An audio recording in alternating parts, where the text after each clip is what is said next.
moleque! Vai pra ali da ali, olha, parceiro! Só pra ele usar, bota a porra! Vai, parceiro! Vai!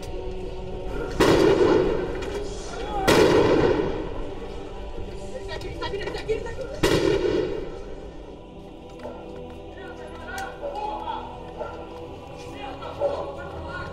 Os policiais têm que fazer! Nós somos trabalhadores! Fica quieto em casa! Não! Fecha a porta! Somos trabalhadores! Eu vou ligar pro Antônio!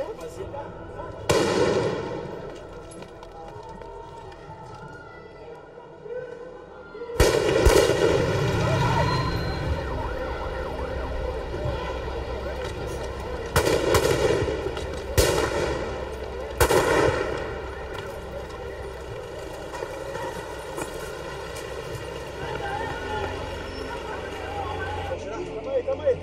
Vamos pegar aquela esquina ali, ó. Vamos pegar lá.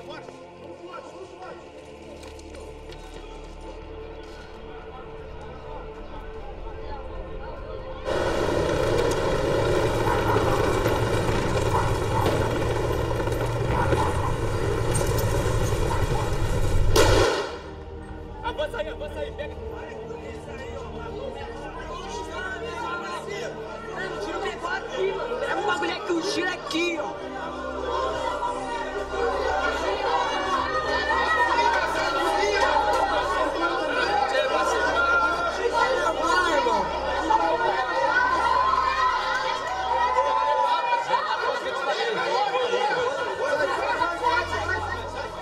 Sai. Abre.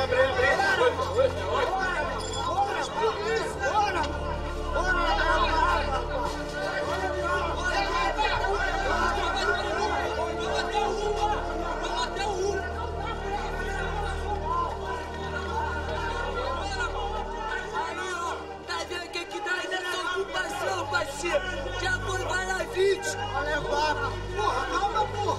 Vai levar,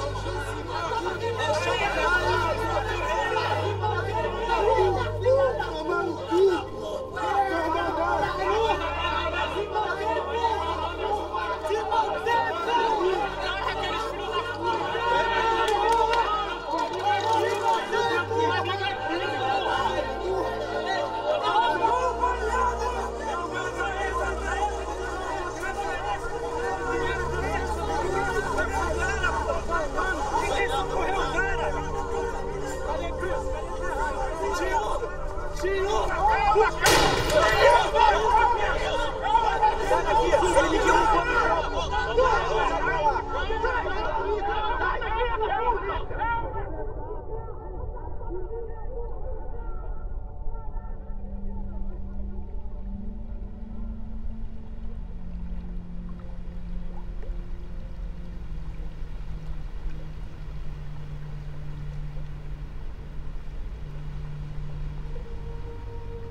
No Brasil, a polícia chegou primeiro, depois chegou o Estado, depois a lei e, por último, a cidadania. É dizer que no Brasil, durante muito tempo, Brasil colônia, Brasil império, a polícia atuou como uma espécie de governo. Governo e polícia significavam quase a mesma coisa, na contramão do que seria o processo liberal e de democratização. No mundo inteiro, democrático, o que se fez foi reduzir e tornar especializado o poder de polícia. No Brasil, o que se fez foi ampliar o poder de polícia e confundi-lo com toda a estrutura do Estado.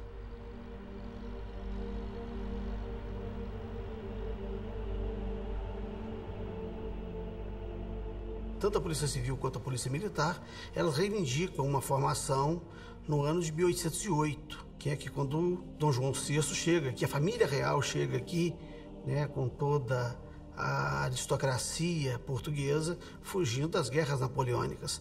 Antes de 1808, não se fala da existência de uma polícia. Uma sociedade escravista, uma sociedade cheia de escravos, coisa com a qual os portugueses também não eram tão familiares assim. Essa intensa presença negra nas ruas. A escravidão montou todo o tipo de família, o tipo de justiça, o tipo de política, de economia que nós temos, né? Nós somos filhos da escravidão, ou seja, da violência, portanto, da pior possível, né? E não tem nenhum país, ou seja, o Brasil é o maior país escravocrata do globo. Foram quase 11 milhões de escravos transplantados para cá e menos de 600 mil para os Estados Unidos. Um pouco do que a gente vê da experiência dos portugueses que vieram com a família real era de um desconforto, e em alguns casos até de medo. Perigoso sair na rua, tem essa gente suspeita. Então o que a gente precisa? A gente precisa de um aparato repressivo.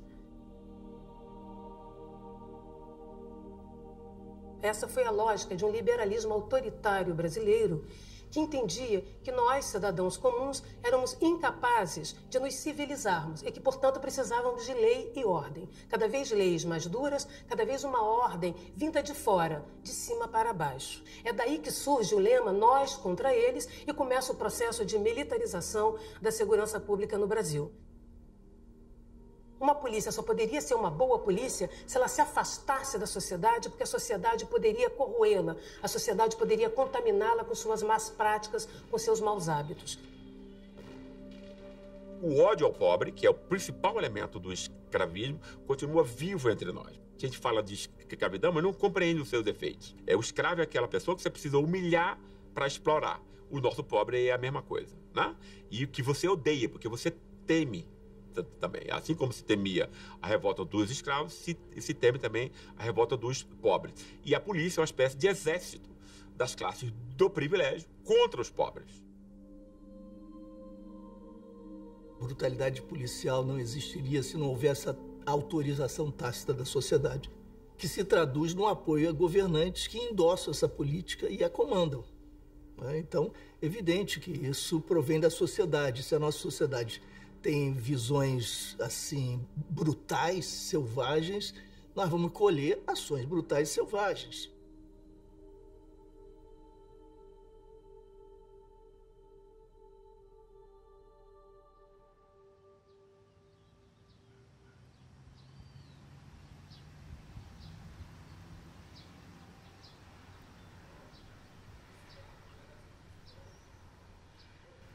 Decidi entrar para a polícia vendo um jornal de televisão.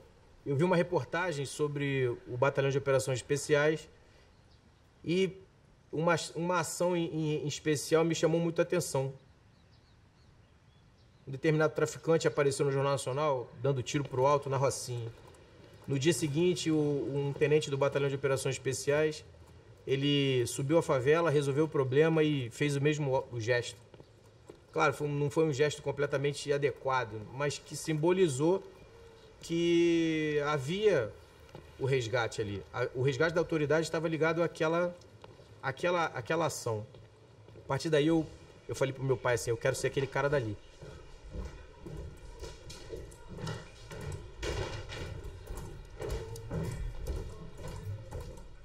A minha melhor marca, que eu sempre falei e eu me orgulho muito, é de ter passado 10 anos no BOPE e não ter tido um policial ferido. Aí a primeira semana que eu chego na unidade tem um policial morto. Então assim, para mim foi um confronto muito infeliz, muito desolador assim, do ponto de vista profissional, um revés muito alto, assim, um preço altíssimo. Mas me sinalizou que eu precisava mudar a questão da concepção do treinamento daquela equipe para que aquilo não se repetisse. Eu não quero enterrar mais ninguém.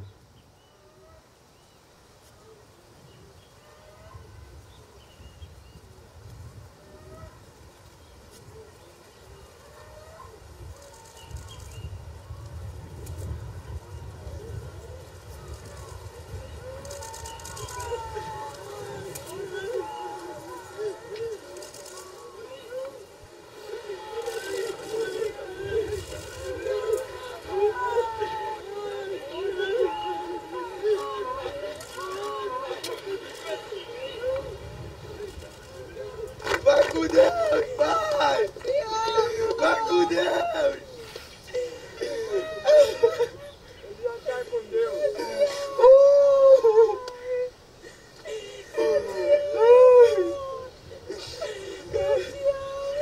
Vai se furar no meu coração, cara. Sempre.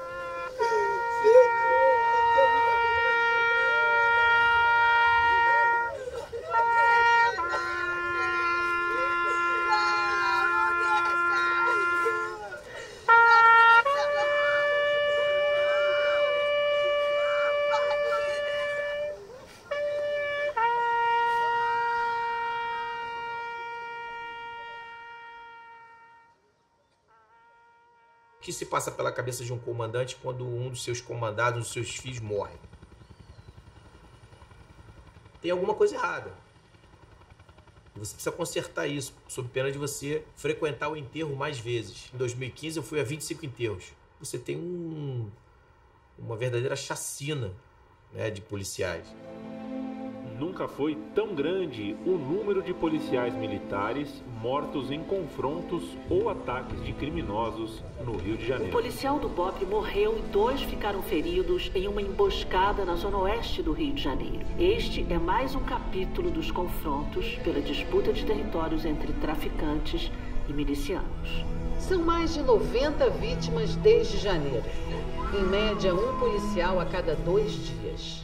Entre os especialistas, o drama reflete, na verdade, a falência da segurança do estado do Rio de Janeiro. A polícia diz que já tem pistas dos suspeitos de participar de um ataque com dezenas de tiros que matou o coronel Luiz Gustavo Teixeira. Familiares de policiais mortos dizem que fazer parte da PM significa assinar uma sentença de morte.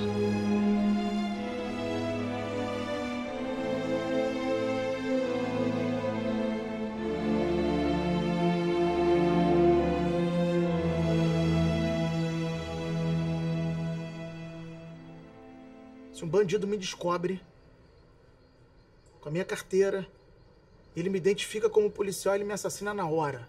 A minha carteira e de todos os outros policiais é um atestado de óbito ambulante. Que sociedade é essa? A impressão que eu tenho, sabe qual é? Que nós somos como cachorros.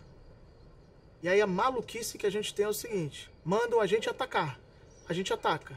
Eu quero um pitbull mordendo, voraz, furioso, ou eu quero um poodle? Porque quando segura, fala assim, agora você é poodle. E quando solta, não, agora você é pitbull. E eu como policial, sou quem? Eu sou o quê? De que forma eu ajo? De que forma a sociedade quer que eu aja? Você que sofre uma violência, você quer que eu seja o quê? E a culpa é só minha como policial? Nós não somos cachorros, pô. Nós não somos capitães do mato. Porque parece, não parece? Que a gente está correndo atrás dos negros fujões, dos quilombos contemporâneos que são as nossas favelas, pô. E amarelo, totalmente parada. Não, tiro não para, ó. Muito tiro, ó. Muito tiro.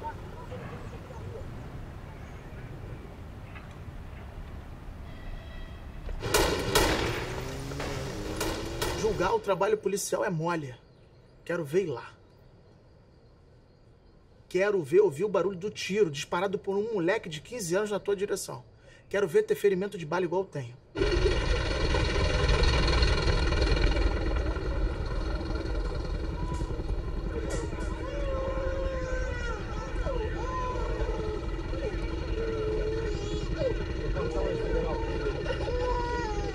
Quem mais quer que acabe sou eu.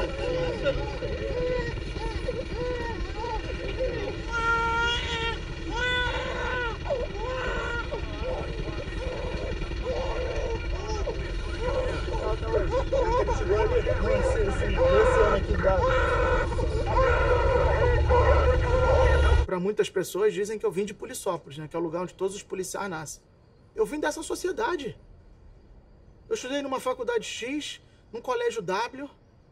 Eu vim dessa sociedade. Aí ninguém se questiona o seguinte: bom, a polícia tá ruim, né? Caramba, de onde vem a matéria-prima mesmo da polícia? Ai, da sociedade. Pô, então antes de querer mudar a polícia, não é melhor mudar a sociedade, não? Porque aí tu deixa de atuar na consequência e atua na causa, né?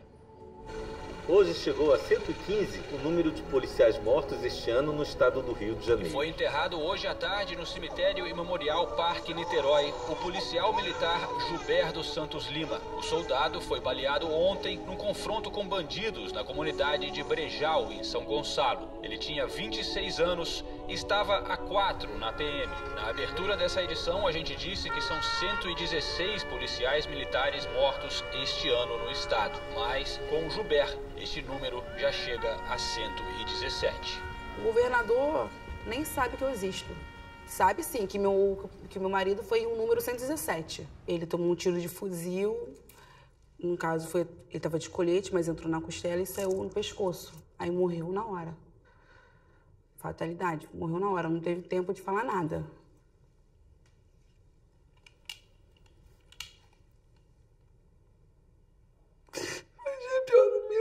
Meu Deus, por que Deus fez isso com a gente? Tirou ele de mim, dos meus filhos. Me desculpa. Foi horrível, minha amiga que me avisou que o marido dela é policial, foi ela que me avisou. Ela falou pra mim, ele morreu 9h17, ela falou pra mim 9h30. Falou, Catiane, você já tá sabendo o que aconteceu? Eu falei assim, o quê? Aí, pelo WhatsApp, ela falou que ele tinha falecido. E até hoje eu acho que ele vai voltar. Eu fico esperando ele voltar. Sabe? É muito difícil. Eu fico falando com ele pelo WhatsApp. Eu fico falando com ele para ele responder. Responde que a gente tá aqui. Seu filho quer falar com você. Seus filhos precisam de você.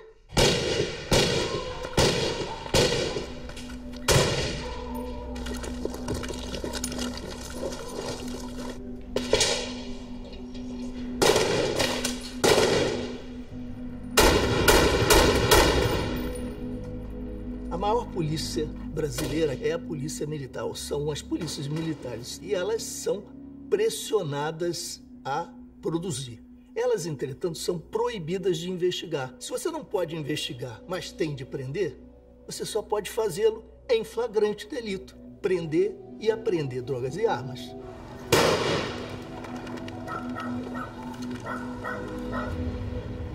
Quando a polícia deixa de ser uma polícia cotidiana e se torna uma polícia de operações, em vez de se reduzir o risco da atividade policial e reduzir o risco do cidadão comum, maximizou-se o risco de todos. Perde a polícia, perde a sociedade e perde o governo, porque o governo fica refém do saldo operacional, que nunca vem.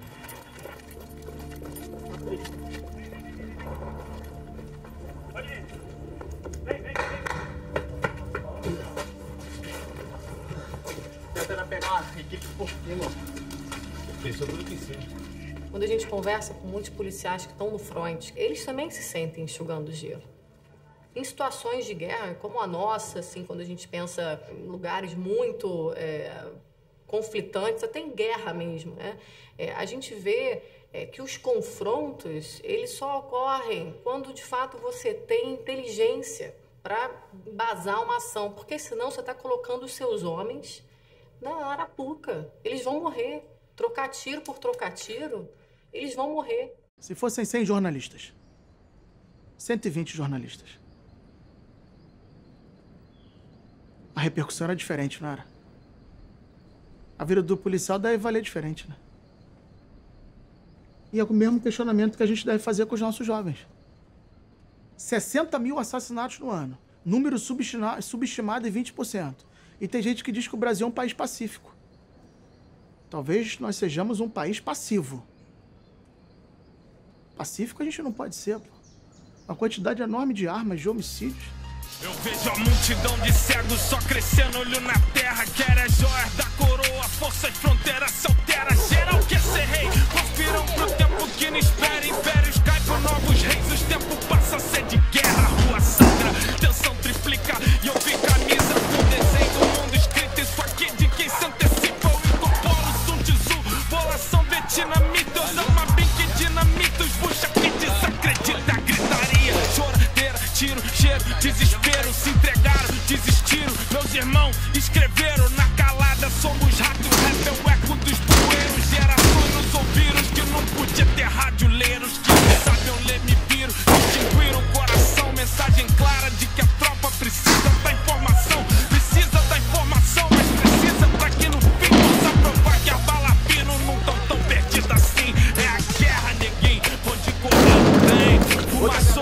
posso chamar meu nome, não vejo ninguém. Vários sumiram, as famílias tão sem notícia. Mancha vermelha, narde sem envelope na mão do polícia. É a guerra, neguinho, nós somos a guerra, neguinho. Sofremos a guerra, neguinho. Eu sou contra essa ideia da guerra. A guerra é que leva a gente ao estágio que está. E são problemas de segurança pública. Segurança pública não tem a ver com guerra. A guerra é o discurso que vai legitimar a construção do inimigo. O valor da vida do policial passa a ser tão baixo quanto o valor da vida daqueles que são definidos como seus inimigos. Né? E por que eu digo isso? Porque eu estou cansado de ouvir pessoas dizerem: ué, mas a polícia morre, ela está ali para matar ou para morrer. Bom, isso é um absurdo, né? Um policial, ele não faz concurso para corporação para matar ou para morrer. Isso é uma construção que se faz e o discurso da guerra vai legitimar, né, não só que a polícia mate muito, mas que ela morra muito também. Porque numa guerra se pode matar ou morrer. Da rua, morador!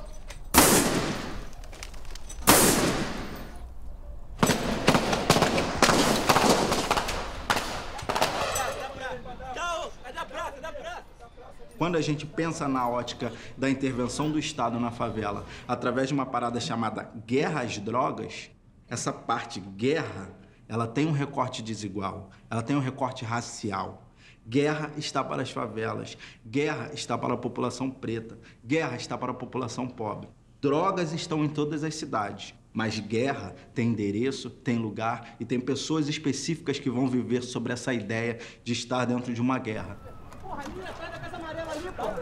Ali, ó, a mulher correu ali. Ali, a casa amarela e a casa verde. A casa verde ali, ó.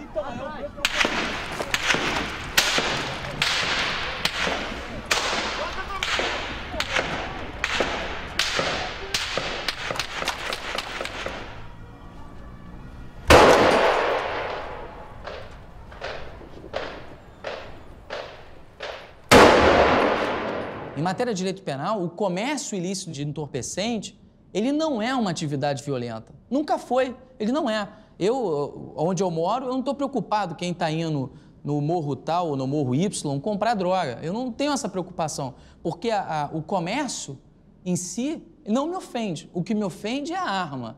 O que me ofende é a força do fuzil. Não existe ninguém de fuzil na mão tomando conta de choperia. Não existe ninguém de fuzil na mão tomando conta de vinícola. Não existe ninguém de fuzil na mão tomando conta de farmácia. Né? Então, o mercado legal das drogas não é um mercado violento. Uma coisa é certa, pessoas querem consumir essas substâncias que são proibidas. Né? A maconha, por exemplo, você sente o cheiro dela na cidade, andando de carro, caminhando na praia. O que significa que pessoas buscam os efeitos dessa substância. E qual é a resposta que o Estado dá a isso?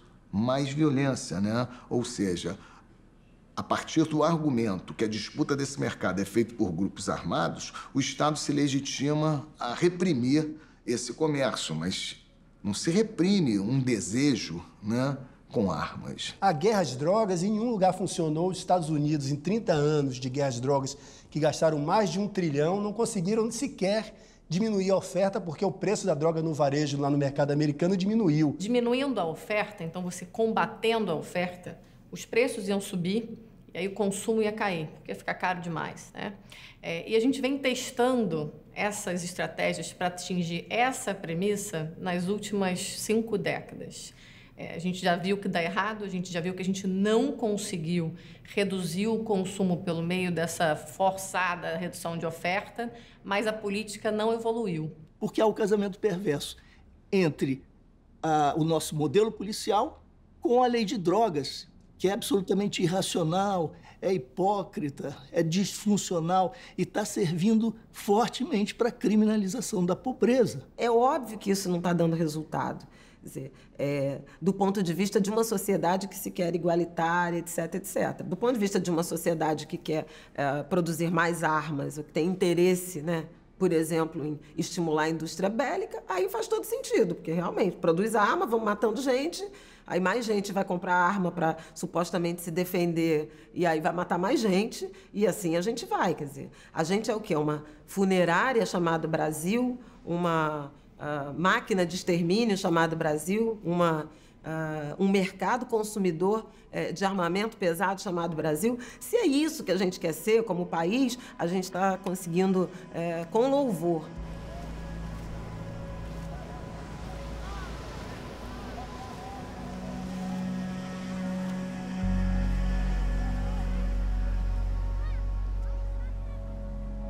com a chave, eu costumava bater no portão, eu gostava que ele viesse abrir o portão para mim.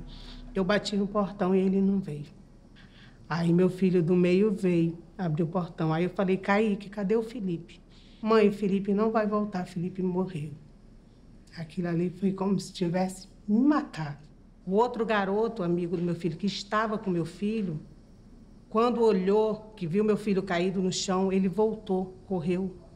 Quando ele abaixou para falar com meu filho ainda falou. Meu filho só falou 2 palavras. Me ajuda, não me deixa aqui. E morreu. Quando eu cheguei lá para mim no hospital para me ver meu filho já estava dentro de um saco.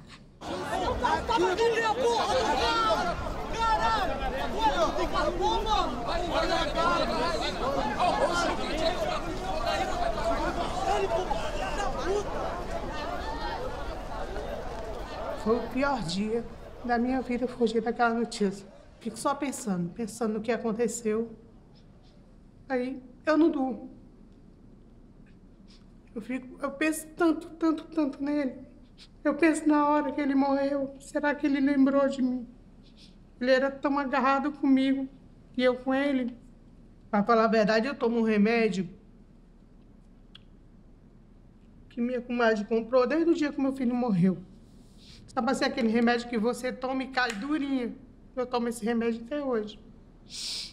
Assim, durante a semana, eu tomo a metade.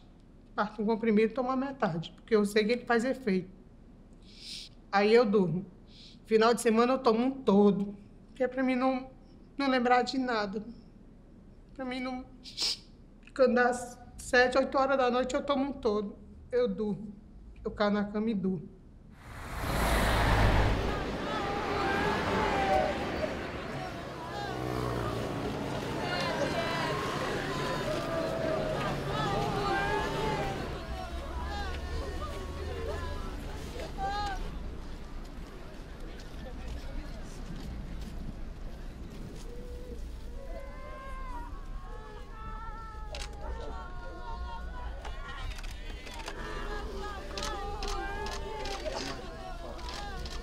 A gente, como sociedade, normalizou o policial matar em serviço. É algo comum. Ano passado morreram 920 pessoas em operações policiais em serviço da PM ou da Polícia Civil. 920.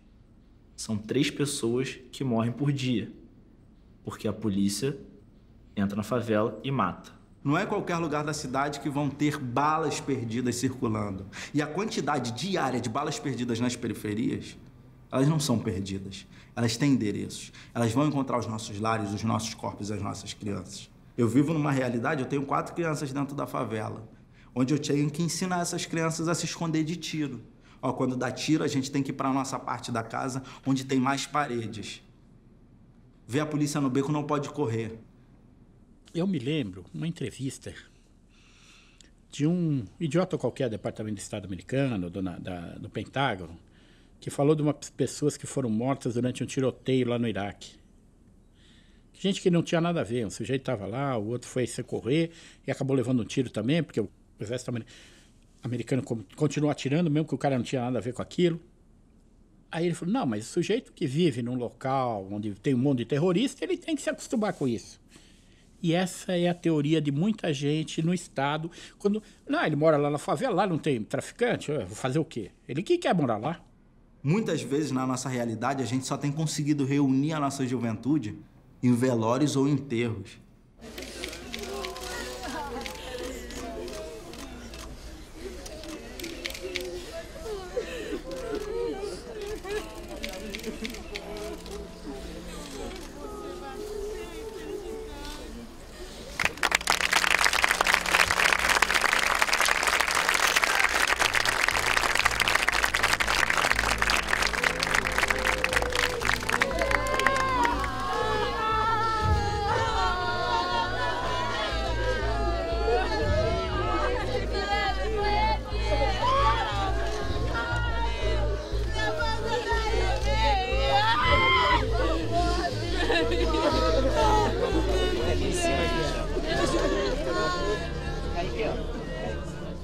Eu sempre trabalhei, criei meus filhos dignamente, criei 3 filhos. Meus filhos nunca se envolveram com quem não presta. Você sempre foi trabalhador. Meus 2 filhos foram do Exército, um brasileiro. Meu outro filho ia ser pro Exército. Eu ia alistar ele o mês que vem no Exército. E eles vêm fazer isso com meu filho. Meus filhos não são bandidos. Meus filhos são filhos de bem. São pessoas de bem. Eu criei eles com educação. Eu criei eles respeitando as pessoas. Por que eles fazem isso? Por que eles entram na favela matando as pessoas sem nem procurar saber o porquê? Quem é as pessoas? Para chegar e ir matando.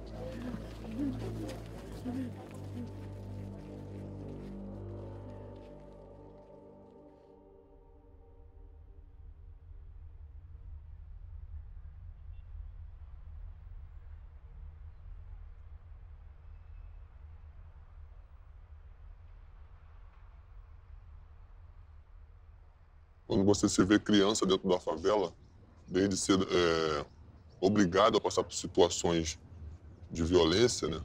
Seja ela auditiva, seja ela físicas, visuais. Eu acho que quando uma criança com 10 anos cruza o caminho de um corpo dentro de um carrinho de mão, isso já impacta a vida dela de uma forma, sabe? E aí essa é uma construção gigantesca de personalidades que está se formando ali, se transformando no dia a dia. Você crescer criança nesse cenário já é muito delicado, né? Já é muito... você já está à margem de qualquer outra coisa, assim, que se diz normal, né, numa sociedade comum. Claro que nem todos vão ser bandidos, mas é mais fácil para quem está ali, né? É um espelho, você está olhando para aquilo todo dia. Tem mulher que está olhando meu aí, velho.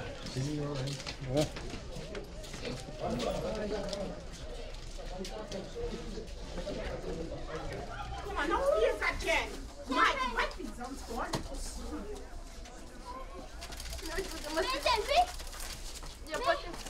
Vem, vem. Tira, pode tirar o pano. Não, pode olhar.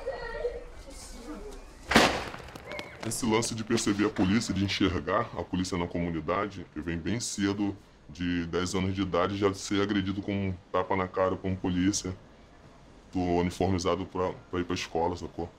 E aí tem uma operação e você tem que voltar pra casa e o policial já te recebe com esse cartão de visita. E isso fica marcado pra vida, né?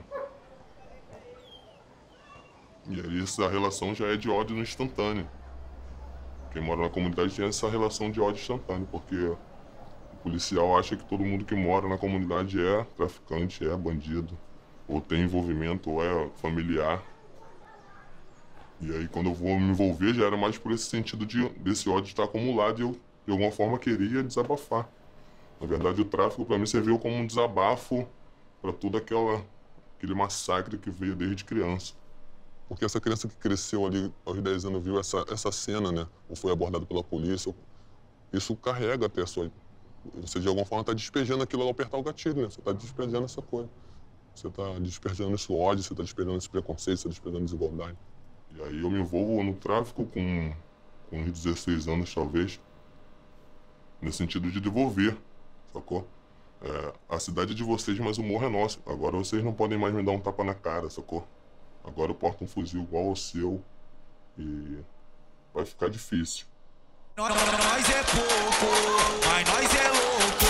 É dia a dia, coroa no chapadão.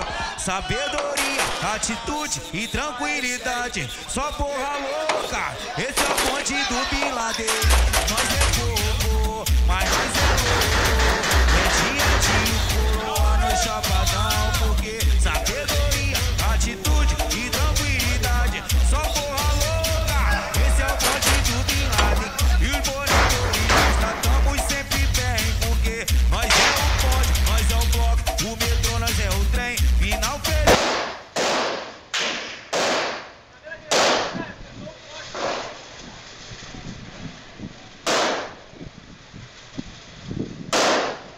Tá vendo louco, né, filha da puta? Bota a cara pra morrer, filha! A mídia, ela costuma relatar só o que elas querem, né? E da forma que elas querem. Então, o outro lado, ele fica mudo, né, cara? Ele fica calado. Porque não tem mídia, né, por menos favorecido, né, mano? O funk veio pra isso aí, mano. Não pra marginalizar, mas sim para expor o que realmente acontece ali dentro.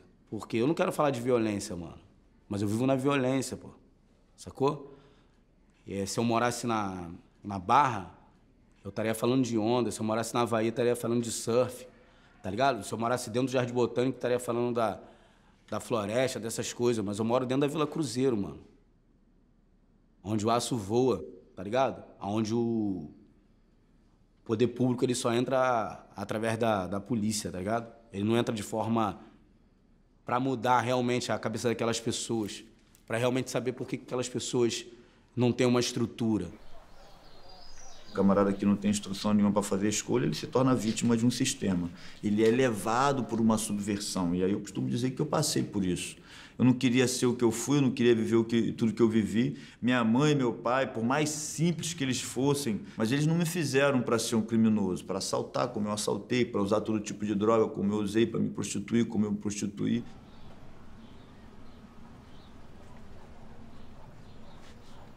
Todo mundo pode fazer o lanche na cantina e você não, né? Você se toca ali no cantinho, come aquele pão com ovo, o fato de você ir com conga para a escola e você não ter um tênis como todo mundo tinha, e na minha época tinha um Nauru, as botas da Redley, etc e tal.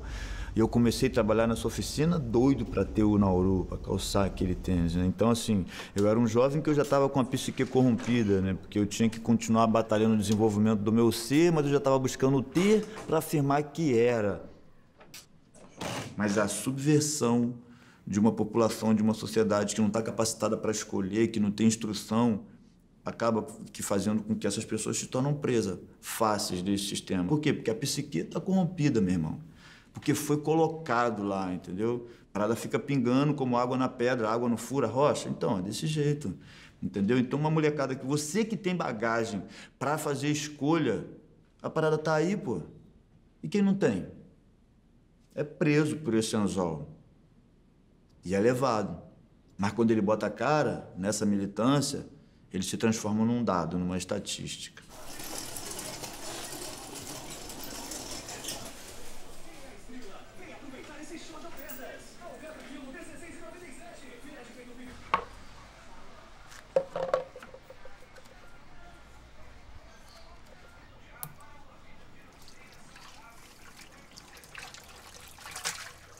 Fui preso uma vez, antes dos 22 anos, e aí paguei por munição, paguei por porte de arma, e fui preso uma segunda vez, onde eu peguei um processo maior. Eu acho que não foi tão maior como poderia ser, porque as armas que eu estava com ela, as joias, por exemplo, e o dinheiro, por exemplo, que foram roubados, que poderiam pesar contra mim, a polícia se apropriou e colocou armas velhas no lugar, o que abrandou um pouco a minha situação.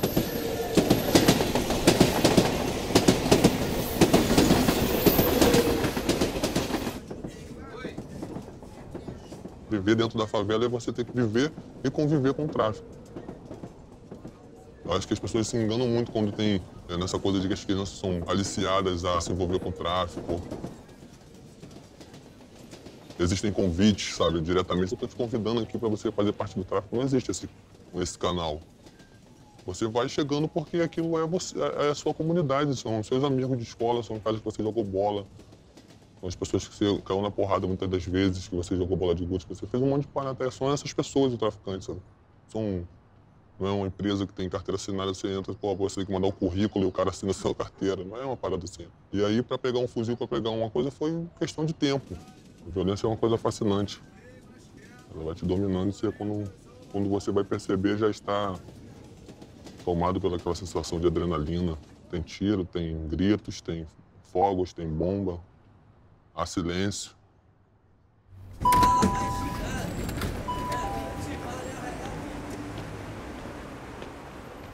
Eu cresci dentro da violência, né? A violência fez parte da minha vida, como faz parte da vida de um montão de criança na cidade, sabe?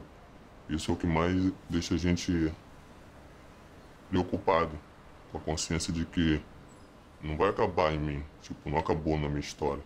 Vão ter outros moleques como eu, espero que como eu, né? Vivo para contar a sua própria história, né? Quero duas palavras. Igualdade e paz. Se não tiver isso, nós não teremos Não teremos trégua. Eu não sou profeta, eu estou dentro de um movimento que eu sei o resultado qual é. Eu não sabia que, se não investir na juventude, nós vamos o que está fazendo agora é um genocídio.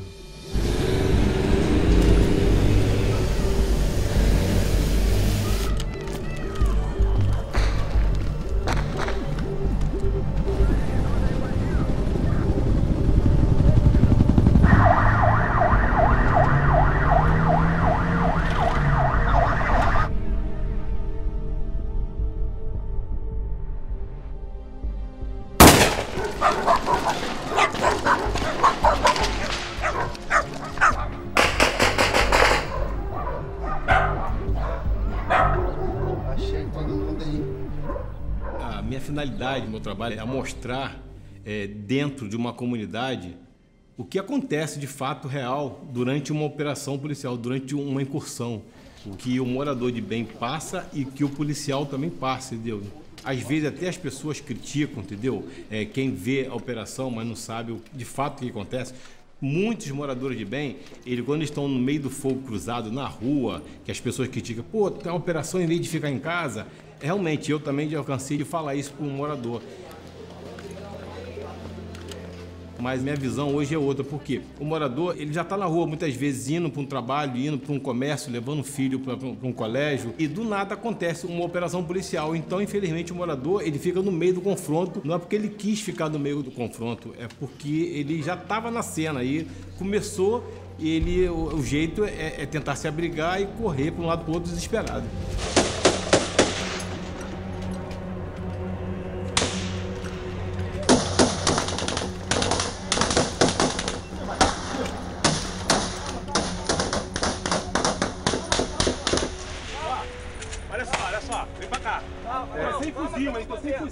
Na minha opinião, a violência do Rio de Janeiro está na ausência de política de segurança pública. Você teve, no exercício de 2016, mais orçamento na segurança do que na educação. Em nenhum lugar do mundo se venceu a violência com mais violência. Em nenhum lugar do mundo. Para que serve uma operação policial? Há 28 anos eu estou vendo operações policiais que entram na favela gastando dinheiro público, prende uma pessoa, mata outra pessoa, vai embora. E para que serviu? O que mudou, de fato, significativamente, na estrutura local, na estrutura municipal e no Estado? A gente está aqui conversando, nessa hora está acontecendo uma operação em alguma favela. Isso não constrói nada. O trabalho de segurança pública, em boa medida, é um trabalho discreto, cotidiano, enfadonho. Só que ele não permite fazer campanha eleitoral. Então você fabrica espetaculismos, né, e espetacularizações do trabalho ostensivo. Polícias de operações. Todo mundo quer brincar de Rambo.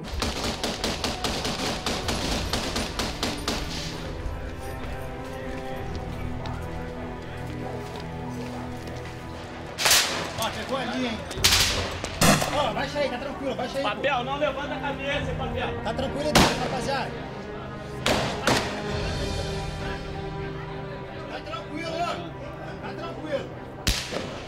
A gente vem de um período de ditadura militar, né? Então, a ideologia era a ideologia da repressão pura e simples, né? O Brizola, quando entrou, ele tinha como um comandante-geral da Polícia Militar um dos mais progressistas oficiais, o Coronel Nazaré Cerqueira. Cada vez eu estou certo que os nossos serviços policiais, preventivos ou não, estão atuando sempre com eficiência maior. E estamos procurando atacar as causas. Naquele momento, vários atores começaram a falar, tá vendo? O Brizola, ele é defensor dos narcotraficantes. Então começaram a traduzir isso de uma forma pejorativa. O que veio depois? Com Marcelo Alencar, com o próprio Moreira Franco e com os governadores que se seguiram. Foi a continuidade dessa linha belicista, que a gente sabe, como já falamos, que não vai levar a lugar nenhum, mas que dá voto.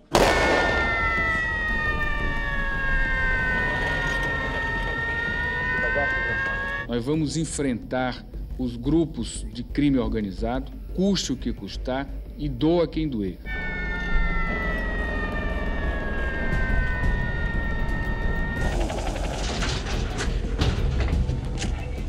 estou dizendo o que vou fazer. Os marginais que estão me ouvindo sabem que eu vou combatê-los, que eu sou intransigente.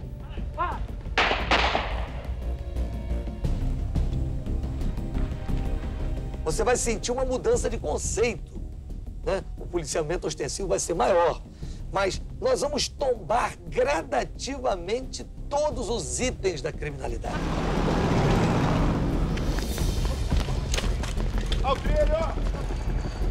Nós não abrimos mão e não concordamos e não vamos negociar com bandido. Nós vamos continuar nessa linha de enfrentamento a esse tipo de situação que, infelizmente, o Rio de Janeiro ainda vive.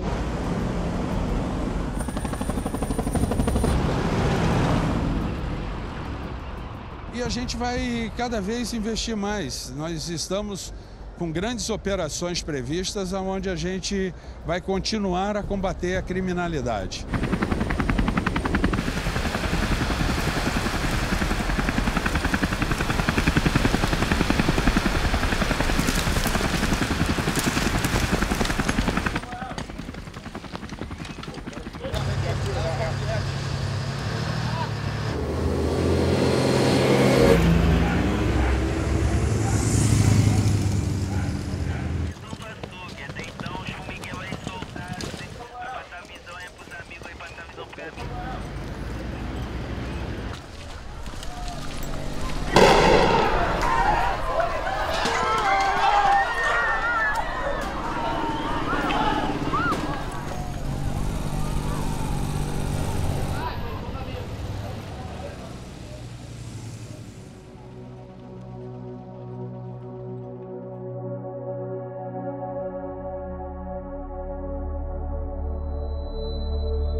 Ninguém sabe qual o motivo daquela guerra. Na verdade, eu não sabia por que eu apertava o gatilho. Sabia e não sabia, né? Carregava as dores, a opressão, sabia que era um motivo de ter pegado uma arma, mas não sabia para quê. A polícia aperta o gatilho, né? Mas a polícia, em sua essência, não é só gatilho. A maioria das ocorrências da polícia militar são assistenciais. São assistenciais à sociedade. Então, quem está apertando o gatilho, aperta o gatilho por absoluta necessidade. O extremo seria apertar o gatilho, sem dúvida. Ninguém quer apertar o gatilho e matar outra pessoa, ou neutralizar outra pessoa. Mas quando isso é absolutamente necessário, em termos de sobrevivência, eu aperto o gatilho, sim. Aperto e ouso dizer o seguinte, que o meu policial precisa apertar o gatilho também, porque eu prefiro que ele aperte o gatilho. Eu prefiro que ele aperte o gatilho, aí eu enterrá-lo. O conceito de puxar o gatilho em sociedade é esse. Nós somos representantes de uma sociedade que resolveu puxar o gatilho. Esse é fato.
Tem um momento que a gente adoece, entendeu?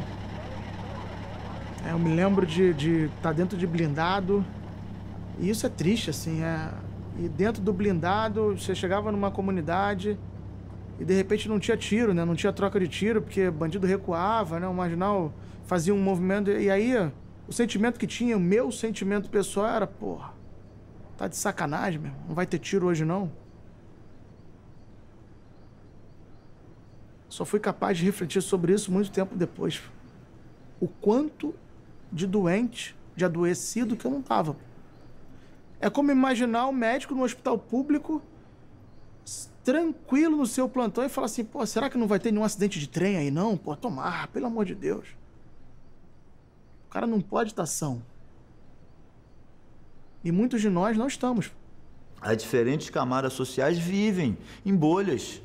E elas se tornam parte dessa chamada opinião pública que diz, cara, mete bala mesmo, tem que matar mesmo. Cara, claro, eles não descem, não saem da sua zona de conforto para poder ir lá entender como vivem aquelas pessoas. E muitas das vezes são aquelas pessoas que eles dizem matam, mete bala mesmo, que está dentro da casa deles, cuidando das crianças, lavando a louça, responsável pela portaria, responsável pela segurança.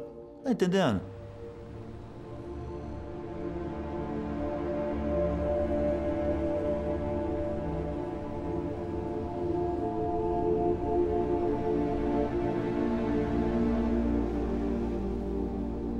Não é uma relação saudável, a relação morador e polícia, né? E aí talvez por isso o medo seja mais da polícia, porque é o Estado, porque ele tem uma legitimidade oficial para fazer o que ele está fazendo, porque aí o assassinato vira auto de resistência. É uma relação, não sei nem de medo. Eu acho que mais de ódio da polícia do que de medo. Porque você não tem medo daquilo, você tem ódio. Porque ele te faz mal. Mas não necessariamente ele é mais forte que você. A polícia não necessariamente é mais forte que a favela.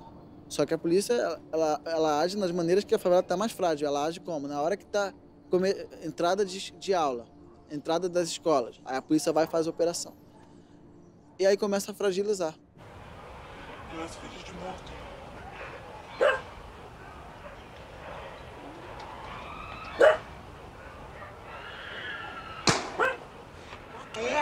Caraca! Matando!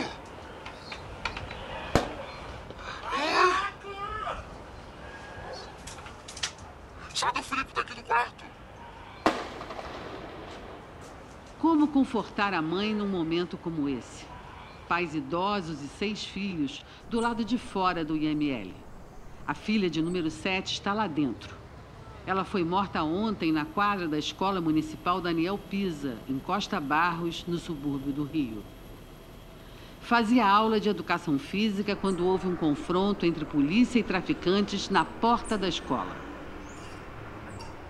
Eu falei com ela, falei, filha, mamãe está indo trabalhar. Cuidado, filha. Cuidado quando você voltar, porque lá dá muito tiro. Na pedreira é muito tiro. O caveirão, ele entra por aqueles buraquinhos, ele vê alguma coisa, vão dando muito tiro naquela comunidade ali. E eu tinha muito medo, porque minha caçula, eu tinha muito cuidado com a Maria Eduarda. O telefone tocou. Aí a coleguinha dela, a Evelyn, do Bloco 1, titia, a senhora tá onde? Falei, tia, ela trabalhando. Tia, que hora a senhora chega? Falei, não sei. Por quê? O que aconteceu? Tia, vem depressa, vem correndo, vem correndo. Vem correndo, tia. Os polícias acabou de matar a Maria Eduarda na escola. Ah, fiquei sem chão. Eu cheguei no portão, meu bebê lá no chão. Minha filha lá no chão. Meu filho tinha botado uma cobertinha nela. E ele falando comigo, mãe, calma, pra senhora também não ir. E ali eu puxei aquele lençol, agarrei ela, beijei muito, ainda estava morninha ainda. Muito linda, minha filha era muito linda, muito estudiosa, muito estudiosa. Cada medalha que ela tem 11 medalhas, cada conquista dessa.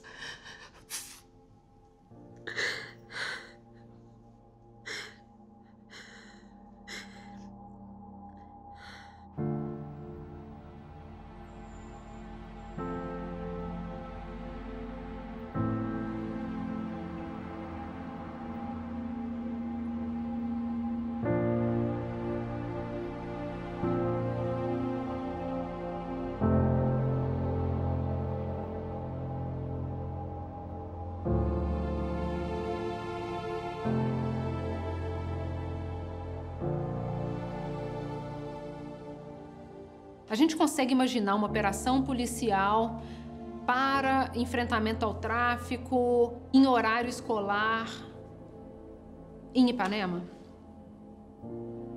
Inadmissível. Por que é admissível a gente ter esse tipo de operação em Acari, nesse horário, a ponto de matar uma criança?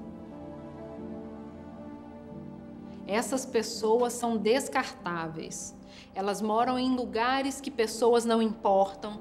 Elas têm a cor de pessoas que não importam. Então, realmente seria interessante, por exemplo, o governador se manifestar e falar, olha, não pode ser assim, isso é inadmissível, as crianças não podem pagar com as suas vidas pela nossa política fracassada de segurança, não pode ser assim. Mas muito pelo contrário, a gente já teve o secretário de Segurança Beltrame dizendo que para fazer um omelete a gente precisa quebrar alguns ovos. Você está disposto a dar o seu filho para ser contabilizado como um desses ovos? Por que uma mãe no juramento ela tem que ser obrigada a contribuir com esse omelete e uma mãe em Ipanema não? Qual é essa diferença? O que um filho tem de diferente do outro?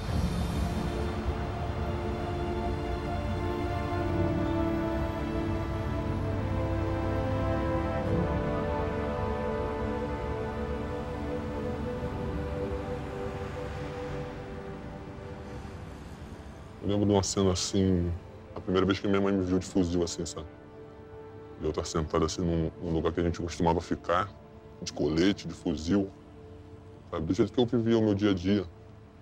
E ela vinha lá, aparecer na esquina assim, no saco de pão vindo da padaria. E eu falei, caralho. Falei, minha mãe vem ali. Olha, o cara que tá armado, mas tem medo da mãe, né, cara? O cara tá ali com... Enfrentou o policial, mas tá ali com... o coração partido ao ver sua mãe se aproximar ali. E ela vem assim, aí eu penso que ela vai passar direto, ela não, ela vem, desvia o caminho, atravessa a rua, vem até mim. Eu me levanto para dar a benção. Né? Aí ela fala no ouvido assim, eu te amo.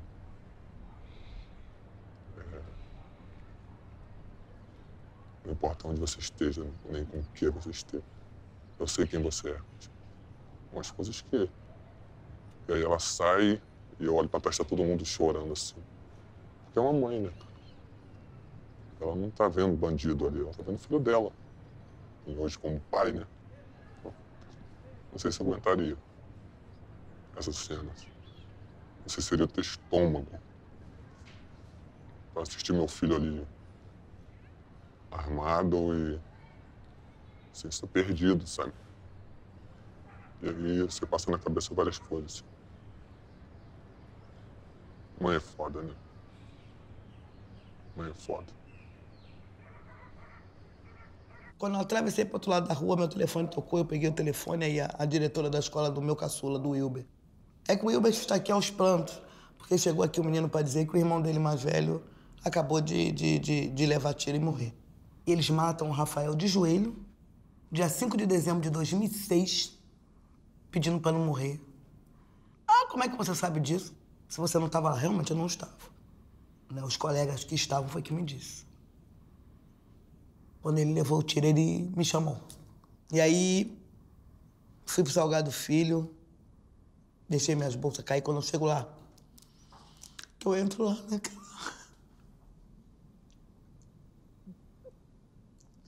naquela sala, né, que eles falam pra mim assim...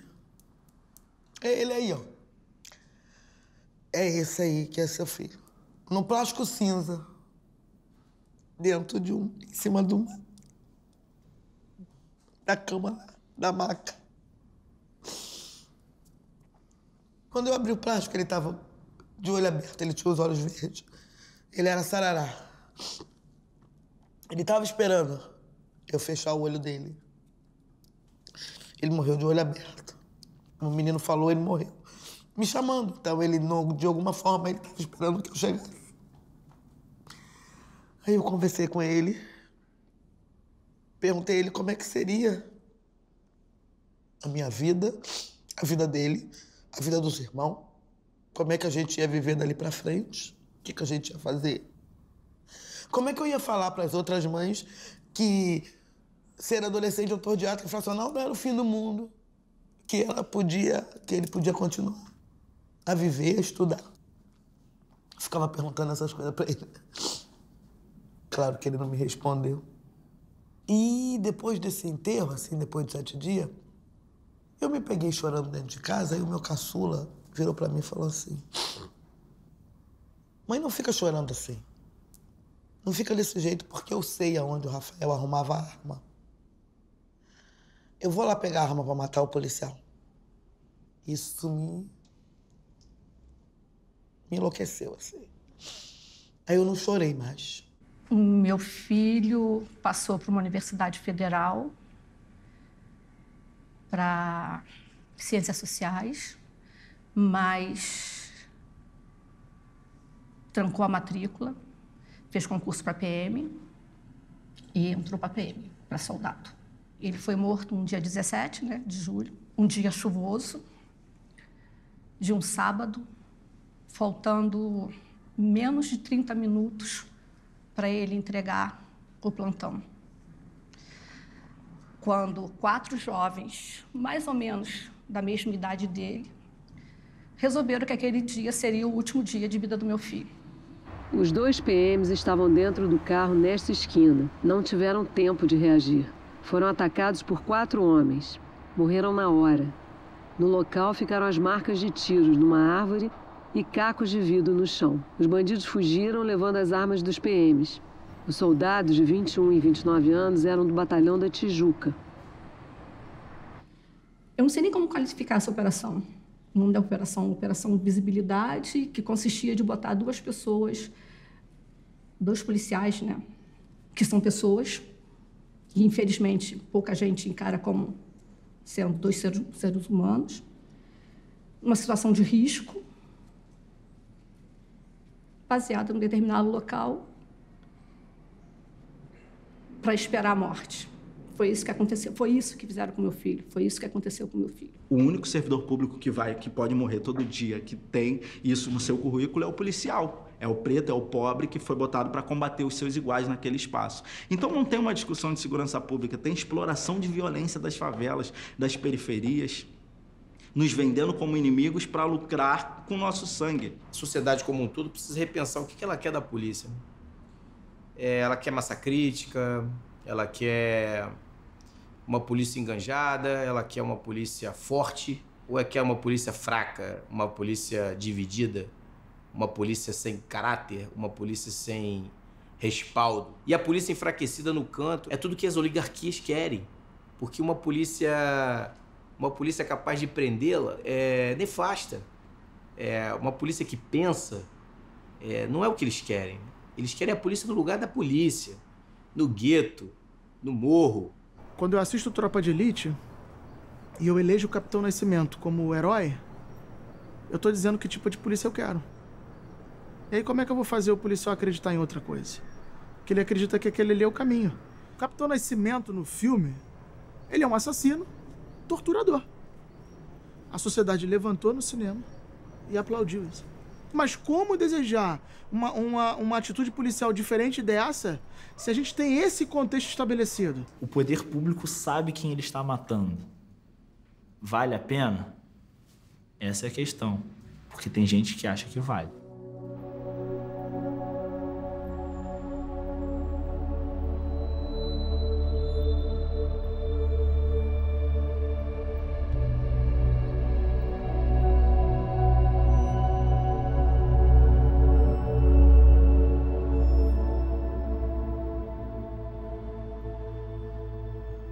País onde morrem a cada ano mais de 61 mil pessoas assassinadas, um país que responde por mais de 10% do total de homicídios no mundo, algo de muito errado está acontecendo nesse país. Trata-se de um país doente. E como nós chegamos nessa situação? Nós legitimamos os homicídios, nós naturalizamos os homicídios porque nós somos eminentemente um país classista e racista.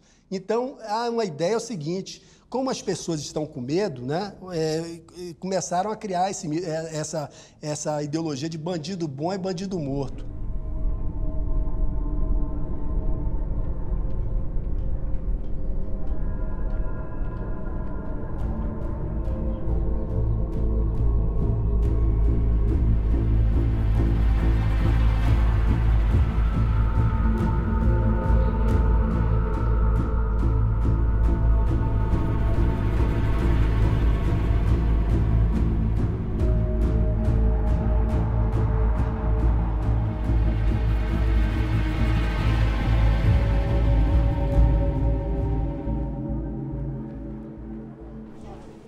celular da menina tá no bolso dele aí. O dinheiro também. O dinheiro? É o dinheiro dos outros. Não pega não, deixa a polícia vai chegar. Vai ter que tirar a foto do dinheiro, porque senão pode ser dela de alguém, ó. A polícia vai levar. Vai nada que a mãe dela tá aqui, ó. Tira foto do bolso. Ele bateu nela mesmo? Bateu lá na Eliseu. Filho da puta. Ela indo pra escola. Eles estavam vindo sentido Cabral. Eles iam roubar lá no Cabral também, então. Eles estavam vindo de lá. Tá com uma aliança grossinha, tá com uma aliança grossa. Relógio bom. Mas vou levar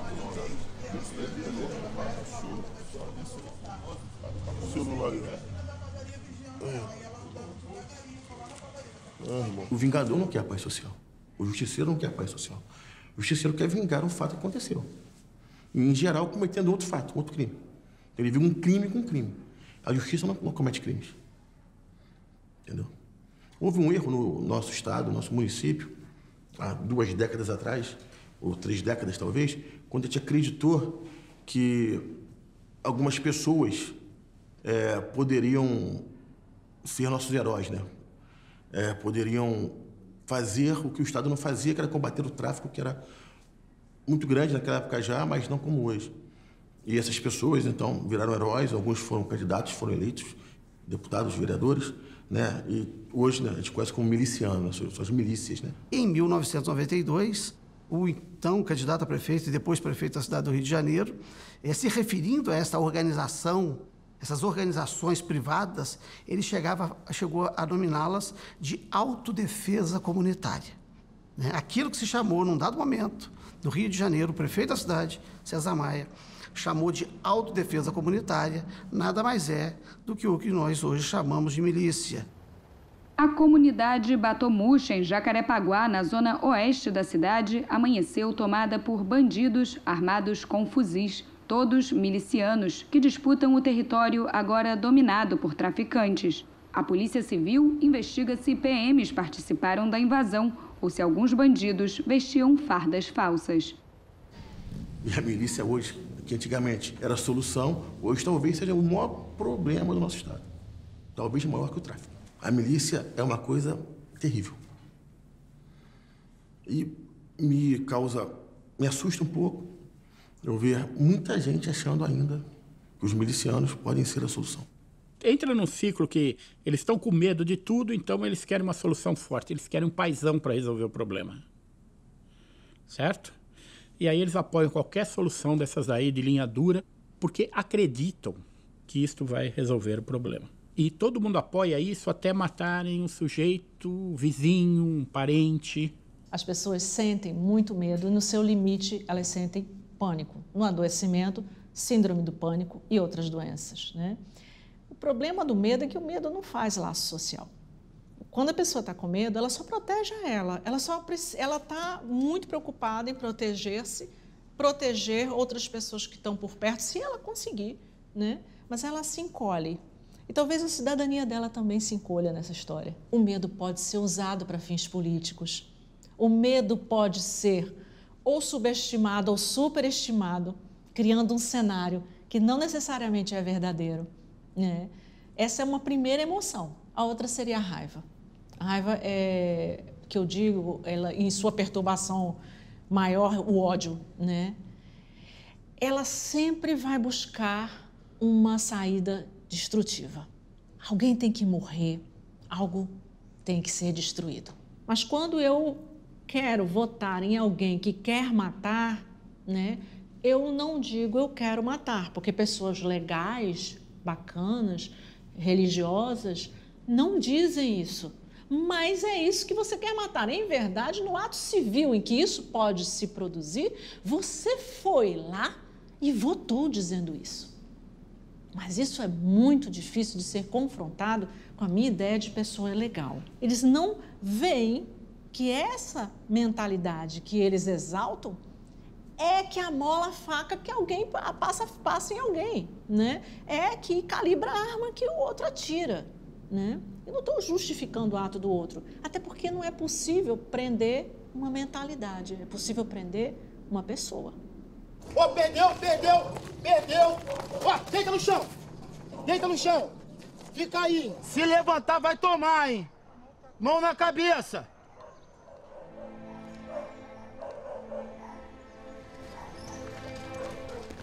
Tá tranquilo, tá tranquilo. Show, esse aí que pulou.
Senta aqui. Que isso, mãe?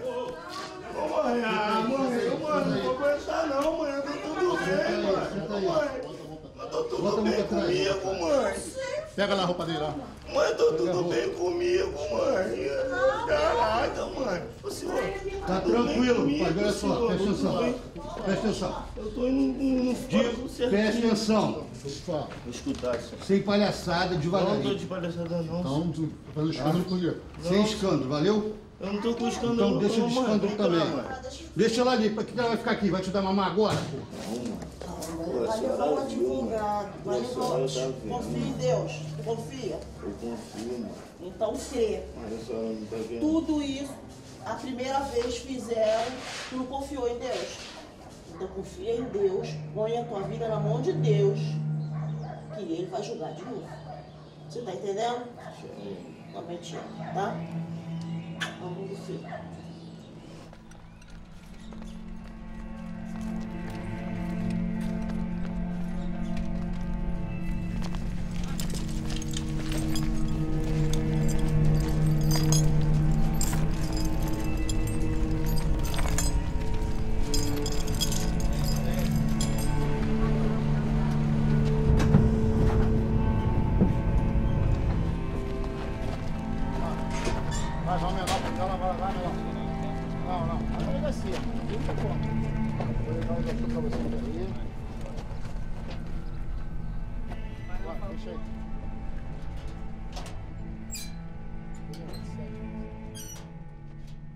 Você pode ser um açougueiro, você pode ser um marido traído, você pode ser alguém que foi furtar uma caixa de leite.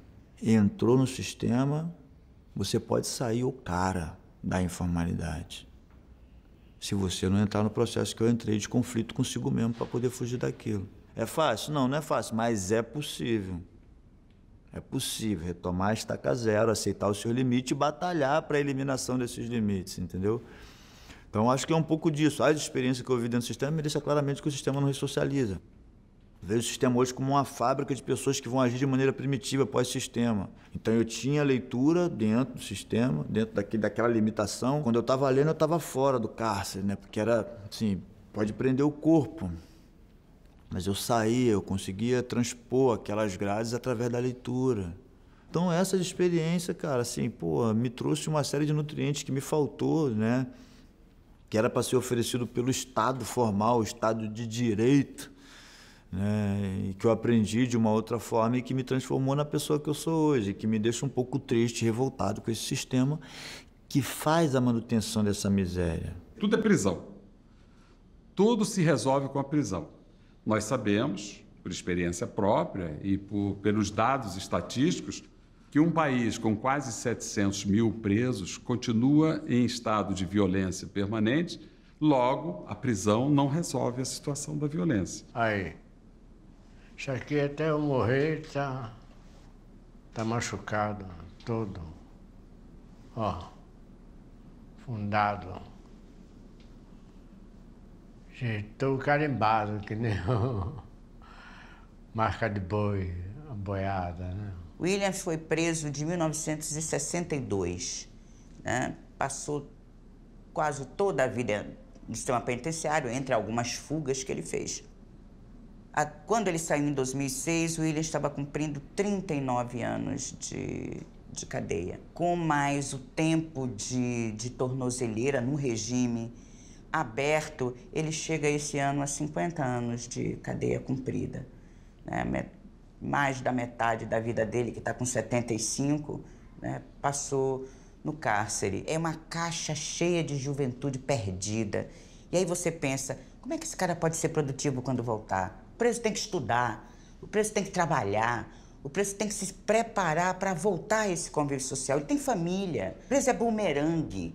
O preso sai de um ponto fora da sociedade, ele entra no sistema penitenciário, ele roda o sistema penitenciário durante 1, 2, 10, 15, 30 anos, mas ele volta para o local de origem, que é a própria sociedade. Nesse trajeto, ele não é abduzido. Então, você trabalha com este homem enquanto ele está fazendo essa trajetória até chegar ao ponto de origem, ou então você está perdido. Ele vai chegar muito pior, muito mais corrosivo, muito mais cáustico ao local do qual ele saiu.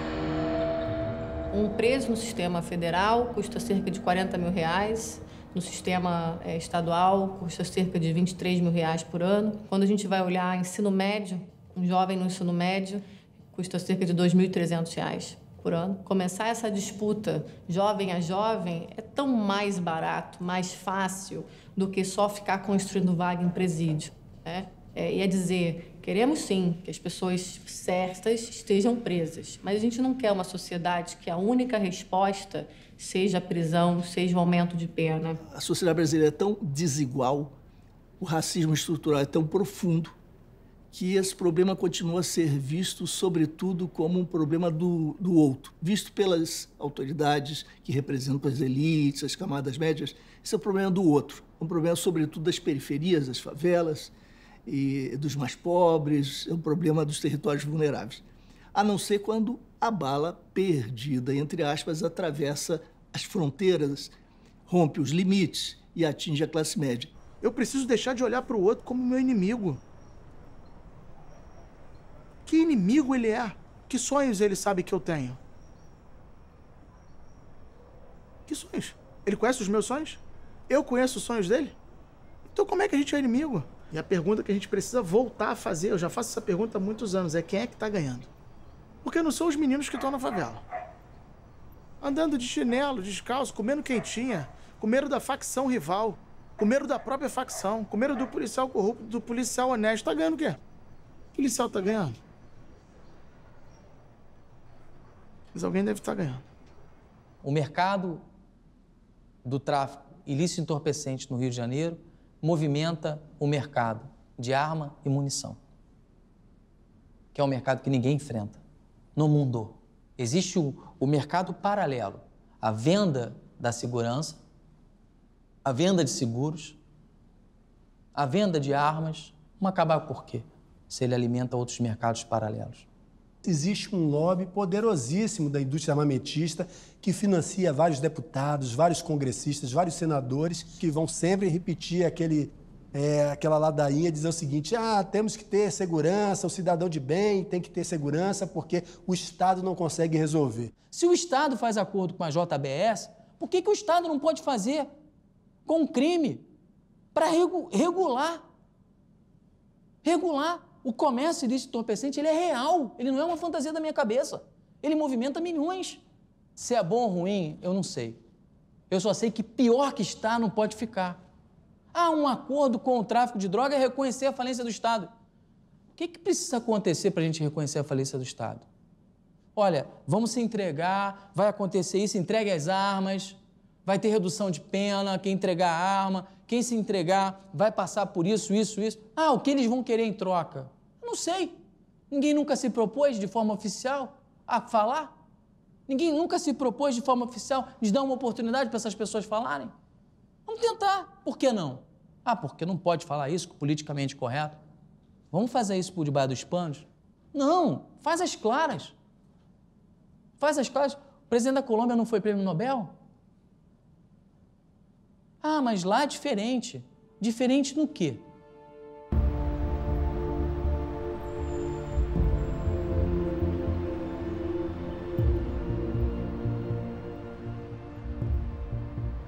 O maior assassino brasileiro atualmente é o Estado. Não é nenhum grupo armado, não é nenhuma milícia, não é nenhuma facção. É o Estado que está matando. E mata desde pequenininho. Porque a gente conseguiu salvar... Há um tempo atrás, há uns 10, 20 anos atrás, a ideia era salvar as crianças, protegendo elas com vacinação e tal. Mas que adiantou? Agora as crianças estão se tornando jovens, estão fazendo 20, 30 anos e estão morrendo. A gente salva a criança e deixa o jovem morrer.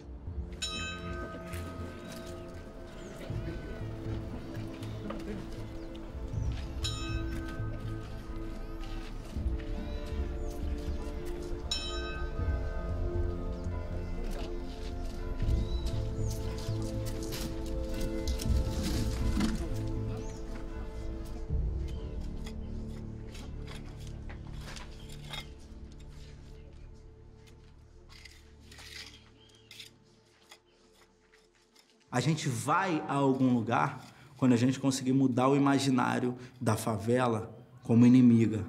A favela é quilombo, a favela é aldeia, a favela é o Nordeste. Ali, reunido no aglomerado, a gente tem Brasil. Em cada favela a gente tem Brasil. Então a gente precisa ver a favela como potência. Precisamos enxergar a favela como um caminho que pode propor mudanças não apenas para a sua realidade, mas para a cidade, para o estado, para o país como um todo. Olhar as periferias com um olhar de vida, de respeito e não de inferiorização, a gente constrói mudanças. Eu moro numa favela chamada Rio de Janeiro.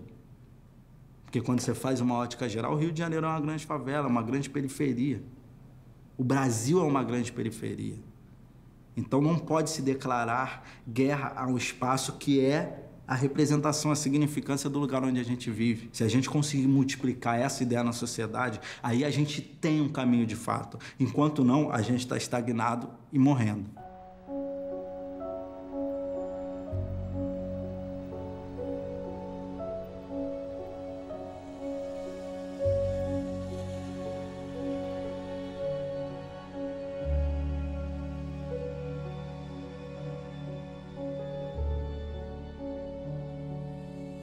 Essa guerra interessa a quem? Eu acho que isso é uma grande cortina de fumaça, né? Que deságua nisso que a gente está vendo. Uma corrupção desmedida em todos os setores empresariais, político, uma permissividade muito grande. Então eu acho que as elites sempre investiram nisso. Até porque todos vêm aí há muitos anos. Somos capitanias hereditárias. Se a gente for puxar os políticos, já são políticos através dos seus pais, dos seus avós, e agora estão com seus filhos e serão com seus netos, né? A gente não tem uma oxigenação real de poder aqui nesse país, né? As coisas já são pré-escolhidas, né? Pré-encaminhadas, porque é uma forma de você desviar o olhar da classe média, daquela que paga o imposto, daquela que lhe sustenta e daquela que lhe cobra.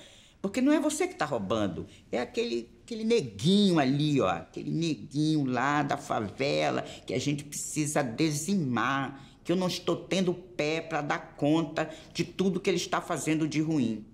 Enquanto isso, eu viajo para a Europa, eu compro apartamentos maravilhosos, eu consigo corromper todo o empresariado em minha volta, mas isso de uma forma muito elegante, muito discreta, né? Muito elitizada. É como estamos.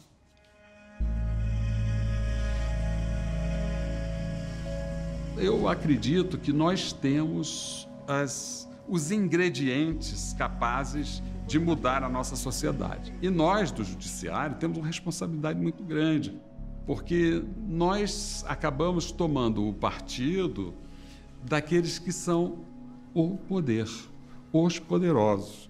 Nós prestigiamos os poderosos. Nós fazemos o jogo dos banqueiros, nós fazemos os jogos dos políticos, nós fazemos os jogos dos legisladores, nós fazemos os jogos dos empresários. Nós temos que ser os garantidores de direitos, só isso. Aliás, esse é o papel da justiça. O papel da justiça é trazer de volta a paz social. E se nós não estamos conseguindo esse objetivo, é porque nós estamos fracassando.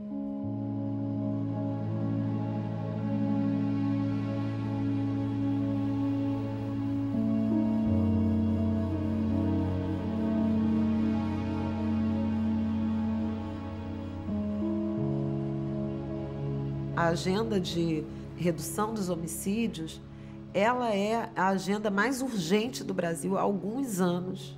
Não há crise mais grave que essa. Desde 1999, o Brasil tem um regime de metas de inflação. Talvez nesse período, umas 2, talvez 3 vezes, esse limite não tenha sido alcançado. O que obrigou o Banco Central a escrever uma carta formal ao ministro da Fazenda e aos brasileiros, explicando por que motivos aquele resultado não foi alcançado. Então, a gente sabe como criar meta, como ter métrica, né, e como perseguir indicadores. Por que isso não é feito do ponto de vista de redução de homicídio, de violência urbana, de desempenho das polícias? Rodou.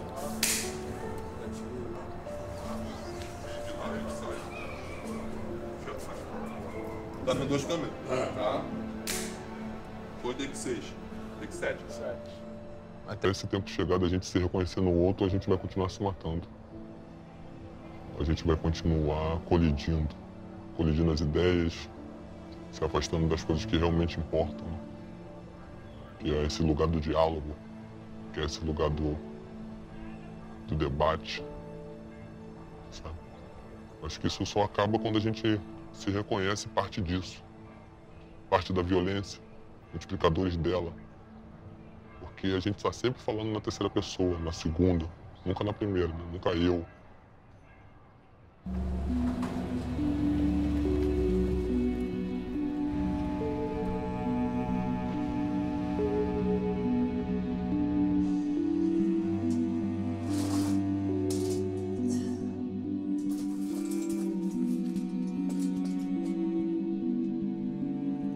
Parece que a sociedade num todo não abre o olho para isso.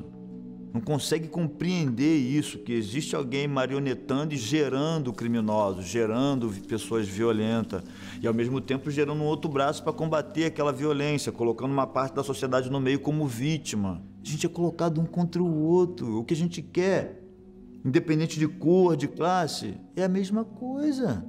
Por isso os guetos e periferias e favelas crescem. É fácil ir lá e puxar o tapete. Não tem instrução, é informal. É sempre um argumento que se tem para poder tacar o pé na porta. Entende? E isso, para mim, é uma violência.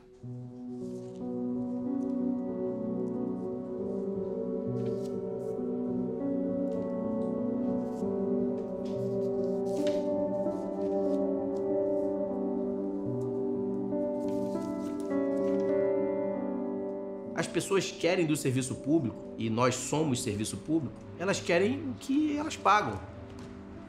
Elas querem poder andar na rua tranquilamente. Elas querem poder criar seus filhos. É o meu desejo. Eu quero, e vou continuar nessa militância até o fim da minha carreira, para transformar esse lugar aqui num lugar para minha filha viver. E para eu viver também. Eu não quero abandonar o país. Não quero abandonar o meu estado. Não quero virar as costas para isso. Senão talvez tenha sido tudo em vão.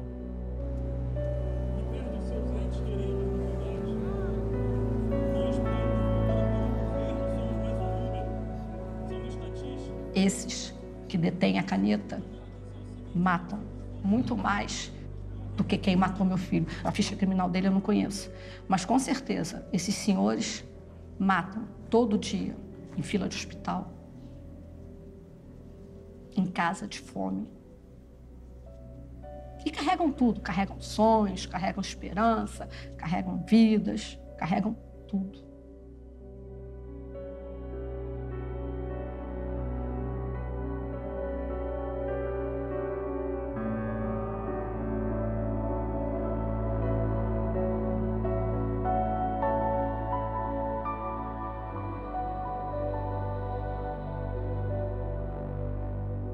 Eu aceito como sociedade que alguém não coma alguma coisa. Que eu faça 3, 4, 5 refeições e que tenha uma pessoa que talvez faça uma única. Quando eu aceito isso, eu tenho uma sociedade mais pobre, mais violenta. Eu tenho uma sociedade menos plural, menos respeitosa, menos digna, menos cheia de compaixão, menos generosa. Eu não posso aceitar determinadas coisas, mas eu aceito. E aí você não entende porque que a gente precisa de blindado, precisa de 762, porque dá muito tiro, porque tem o número de mortes que a gente tem. Tá todo mundo doente. Todo mundo procurando o culpado, quando todos nós temos sangue nas mãos. E a gente precisa tomar uma decisão que interrompa esse ciclo vicioso.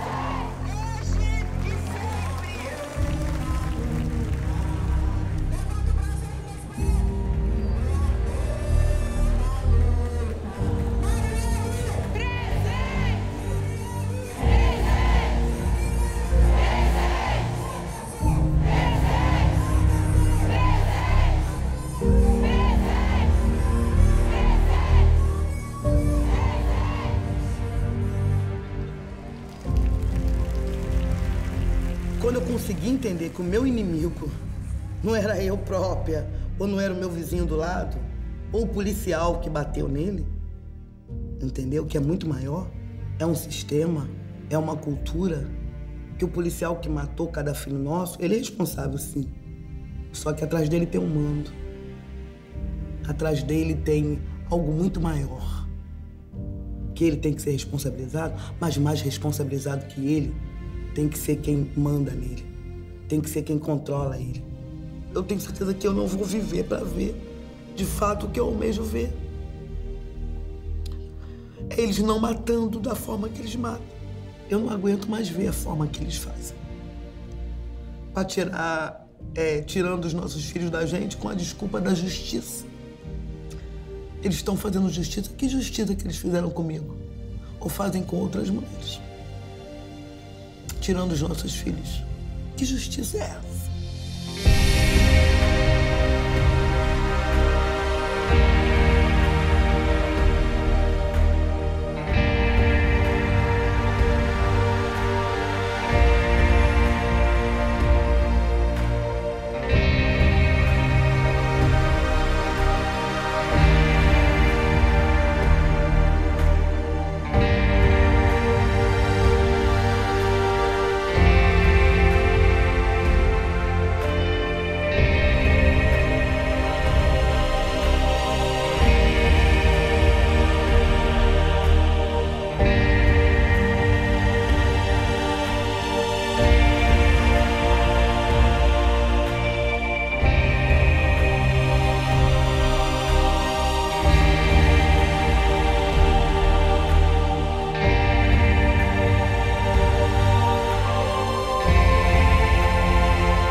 dia de real grandeza, todo azul. Um mar turquesa lá Istambul enchendo os olhos, e um sol de torrar os miolos quando pinta em Copacabana, caravana do Arará, do Caxangá, da Chatuba, a caravana do Irajá, o comboio da Penha. Não há barreira que retém esses estranhos suburbanos, tipo muçulmanos do Jacarezinho, a caminho do Jardim de Alá. É o bicho, é o buchicho, é a charanga, diz que malocam seus facões e adagas em sungas estufadas e calções disformes. É, diz que eles têm picas enormes e seus sacos são granadas lá das quebradas da maré. Com negros torços nos deixam em polvorosa, a gente ordeira e virtuosa que apela pra polícia despachar de volta o populacho pra favela, ou pra Benguela, ou pra Guiné. Sol, a culpa deve ser do sol que bate na moleira, o sol que estoura as veias, o suor que embaça os olhos e a razão. E essa zoeira dentro da prisão, crioulos empilhados no porão de caravelas no alto mar. Tem que bater, tem que matar em grossa gritaria. Filha do medo, a raiva é mãe da covardia. Ou doido sou eu que escuto vozes, não há gente tão insana, nem caravana do Arará. Não há, não há. Sol, a culpa deve ser do sol que bate na moleira, o sol que estoura as veias, o suor que embaça os olhos e a razão. E essa zoeira dentro da prisão, crioulos empilhados no porão de caravelas no alto mar. Ah, tem que bater, tem que matar em grossa gritaria. Filha do medo, a raiva é mãe da covardia.